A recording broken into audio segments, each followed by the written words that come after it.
জন্য মানে আপনাদের কাছে দিয়ে রাখছি। তাই যদি হয় তাহলে আমাদের জঙ্গিরা এত মানে দুর্বল কেন?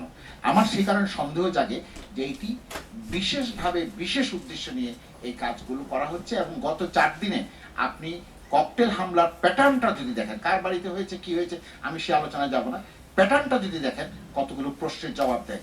যারা রাষ্ট্র ক্ষমতায় আছেন, যারা প্রত্যক্ষভাবে রাজনীতি করেন, দুই দলের কাছে আমি খুব বিনীতভাবে অনুরোধ করব বিষয়টা আপনারা খতিয়ে দেখবেন।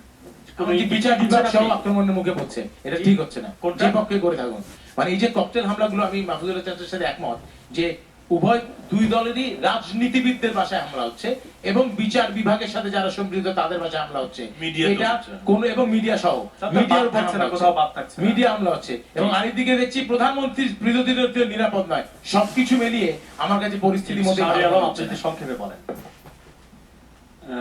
বিএনপির বিশেষ করে কোনো বিতর্কে বা কোনো আলোচনায় যখন আসেন, তারা আমাদেরকে একটু পেছনে টেনে ধরে, জাতিকে যেভাবে বারবার পেছনে টেনে ধরেছেন। আজকের আলোচনাটা আমি অনের এটাকে ওয়েস্ট অফ টাইম বলিনি, রিপিট করে দেখতে পাবেন। আমি যেটা বলার চেষ্টা করছি, এটা এখনো বলবো যে এই টেলিফোন সংলাপে ভবিষ্যৎ ফাউন্ডেশন হিসেবে এটা কতটা কাজ করতে পারে, এটা নিয়ে আলোচনা হতে পারতো। আরেকটা আলোচনা হতে পারতো গুণগত বিশ্লেষণ।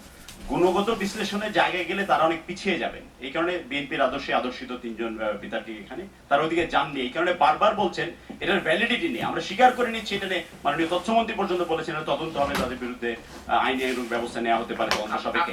কিন্তু বলে আমার সম্পর্কে একটু অন্যায় মন্তব্য, আপনার কথাবার্তা মনে হচ্ছে বিএনপির আদর্শে আদর্শিত সম্পর্কে প্রকাশ্য অন্যায় মন্তব্য করেছে। এটা অন্যায় মন্তব্য শুধু আশার দলেও নাই। টেলিভিশনে অনেক অনুষ্ঠানে আমি বলি, টেলিভিশনে অনেক অনুষ্ঠানে আওয়ামী লীগের অনেক ভালো কাজের আমি প্রশংসা করেছি। এই যে করলেন এটা অত্যন্ত অন্যায় মন্তব্য। এটা হচ্ছে আওয়ামী লীগের আরেকটা বৈশিষ্ট্য সম্পর্কে আমরা মাহিদি চৌধুরীকেও জানি, আমরা মাহিদি চৌধুরীকেও জানি বিভিন্ন সময় বিভিন্ন কর্মসূচি নিয়েছেন, তরুণদেরকে সংগঠিত করার চেষ্টা করেছেন। আচ্ছা, ওটা উনি বলবেন।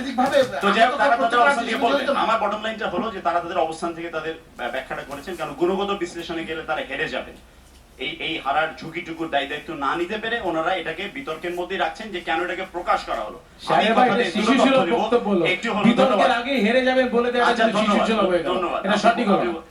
সংবিধান সংসদ নিয়ে শ্রদ্ধেয় মাহফুজুল্লাহ যেটা বলেছেন, সেই কমিটির উপপ্রধান যিনি ছিলেন সরঞ্জিত সেনগুপ্ত, তিনি কিন্তু সংসদে এটা প্রেজেন্ট করেছিলেন যে প্রকাশনী দানে সংসদের প্রকাশ হচ্ছে। আর জঙ্গিবাদ নিয়ে যে কথাটি বলার চেষ্টা করেছেন আহমদ আজম খান, উইকিলিক্সে ফাঁস হয়ে যাওয়া তথ্যে জেমস মরিয়াটি কিন্তু তারেক রহমানকে জঙ্গিবাদের বরপুত্র আখ্যায়িত করেছিলেন। এটা এস্টাবলিশড ফ্যাক্ট। সেই জায়গাতে তারা সরে এসছেন, ভবিষ্যৎ বলবে সরে এসছেন কিনা, কিন্তু এখনো পর্যন্ত অ্যাজ ইট স্ট্যান্ডস আমরা 25 তারিখে তাদের জনসভা বা তার আগে জনসভায় দেখেছি সরোয়ার্দিতে, যেটা কথা এসছে। আমি আর ওই কথাটি বলার সময় নষ্ট করতে চাই না। আমাদেরকে ভবিষ্যতের দিকে তাকাতে হবে। জাতির জন্য একটি সুষ্ঠু নিরপেক্ষ নির্বাচন সকল দলের অংশগ্রহণ নিয়ে করতে হবে। এটার জন্য যে পরিবেশটা তৈরি করা দরকার, এই পরিবেশ তৈরি করার দায়িত্ব সরকারের, বিরোধী দলের। 30 সেকেন্ড, ধন্যবাদ।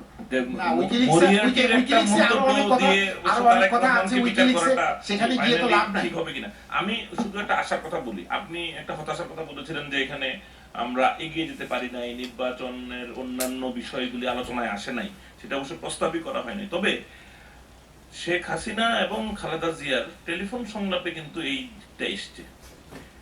খালেদা জিয়া শেখ হাসিনাকে বলেছিলেন যে আপনি নির্দলীয় সরকারের আইডিয়াটা মেনে নেন, আমি আজকেই হরতাল উইথড্র করব। তখন শেখ হাসিনা বললেন যে আমি যদি মেনেই নেই তাহলে তো আর আলোচনার কিছু থাকে না। তখন খালেদা জিয়া বলছেন না, নো, আলোচনার অনেক কিছু থাকে, তারপরও আরো অনেক কিছু আছে। এই যে অনেক কিছু, আমি আশা করবো এইগুলি হচ্ছে সেটা। জি, রতন ভাই 30 সেকেন্ডে যদি কিছু বলেন। হ্যাঁ, আসলে আমরা ওই বোমাটা দেখছি, আক্রমণটা দেখছি, কিন্তু নীরব একটা আক্রমণ যে হয়ে গেল, আপনার আরপিও সংশোধন হয়ে গেল, হয়ে এখন একদিন যে দলের সৈনিক ছিলেন তিনি দল বদল করে না, সেটা বলছি। এই জিনিসগুলো কিন্তু আড়ালে চলে যাচ্ছে, ফলে সংলাপে কিন্তু এই সমাধান নাই। তাহলে এখন যে কেউ যে কোনো দলে জয়েন করেই তিনি নির্বাচিত, আবার টাকা পেশি শক্তির দ্বারাই কিন্তু নির্বাচন গাইডেড হতে পারে। ফলে এইরকম একটা আতঙ্কও কিন্তু তৈরি হয়েছে। ফলে এর হাত থেকে মানুষের মুক্তি কোথায়? আমার মনে হয় সেই দিকে আমাদের দীর্ঘ আলোচনা করবো। আপনাকে ধন্যবাদ এজেন্ডা দেওয়ার জন্য। ইসলামুল আলম ভাই 1 মিনিট। আমি যে কথা বলতে চাচ্ছি, সময় এবং নদী স্রোত কারোর জন্য অপেক্ষা করে না। কে কি বললো কি বললো না সেটার জন্য জাতি থেমে থাকবে না, জাতি এগিয়ে যাবে। বাংলাদেশে প্রধানমন্ত্রী একটা পদ, একটা দুটা হওয়ার সুযোগ নাই। একজন প্রধানমন্ত্রী একজন সাবেক প্রধানমন্ত্রী বা বিরোধী দলের নেত্রীর কাছে ফোন করেছিলেন, প্রধানমন্ত্রীকে বলেছি, আমি আপনাকে অনুরোধ করছি আপনি হত্যাটা প্রত্যাহার করুন, আলোচনায় আসুন। মাননীয় বিরোধী দলের নেত্রী অনুরোধ তো দূরের কথা, একটি সেকেন্ডের জন্য তার মধ্যে আমরা নমনীয়তা দেখিনি। মনে হচ্ছে উনি বারবার প্রধানমন্ত্রীকে ধমকাচ্ছেন, উনি প্রধানমন্ত্রীকে রিমান্ডে নিয়েছেন, উনি চপকাচ্ছেন। এই যে একটা আচরণ আমরা দেখলাম, এটাতে কিন্তু আমরা হতাশ হয়েছি এবং সমঝোতা ইসরাফিল ভাই প্রধানমন্ত্রীকে চাপাচ্ছেন। আমাকে একটু সময় দিতে হবে। 30 সেকেন্ডের বেশি আমি কাজে যাব না। আমি এই যে শিষ্টাচার, আমি বলি এই যে শিষ্টাচারটা দেখলাম, আমাকে সময় দেন। এই শিষ্টাচার দেখার জন্য হরতাল আমরা করি আমরা, আর মাঠে থাকে পুলিশ আর আওয়ামী লীগ, কারা সহিংসতা করে এটা বোঝা যায়। আর ইনুভাই যে ট্রেনের কথা বলেছেন, আমরা ওই ভারতের কথা বলবো না, সমস্ত পৃথিবীর সকল রাষ্ট্রই আমাদের বন্ধু রাষ্ট্র। তবে যদি নির্দলীয় নিরপেক্ষ সরকারের অধীনে নির্বাচন না করে একদলীয় নির্বাচন করেন, তাহলে ইনুভাইদের সরকারও জনগণের গণ অভ্যুত্থানে কোথায় গিয়ে দাঁড়ান, ইনুভাইয়ের অপেক্ষা করুন। অনেক ধন্যবাদ। আরেকটা কথা, না, আর কোনো তারেক সময় নেই। রহমান নিয়ে যে কথাটা বলছেন, এটা জবাব আমাকে দিতেই হবে। এই আওয়ামী লীগের আলোচনায় সবসময় নেতাদের চরিত্র হরণ করবার একটা অপপ্রয়াস থাকে। তারেক রহমান সম্পর্কে উইকিলিক্স অনেকের কথাই বলেছেন, আর উইকিলিক্সের ওই জেমসের মারিয়াটির কথাই এখানে সত্য হয়ে যাবে। অনেক ধন্যবাদ আসবার জন্য এবং কথা বলবার জন্য। আপনারা হননের প্রিয় জন্য দর্শক, এই বিতর্ক চলবে, এই আলোচনা চলবে, এই আওয়ামী লীগ বিএনপির এই টিপিক্যাল আলোচনা, এই বাদানুবাদ আমরা দেখে অভ্যস্ত। এখান থেকে আজকে আমরা বেরোতে পারলাম না, এই জন্য আপনাদেরকে অনেক দুঃখিত। এই অনুষ্ঠান আপনারা দেখবেন সকাল 8টায়। ভালো থাকুন, নিরাপদে থাকুন।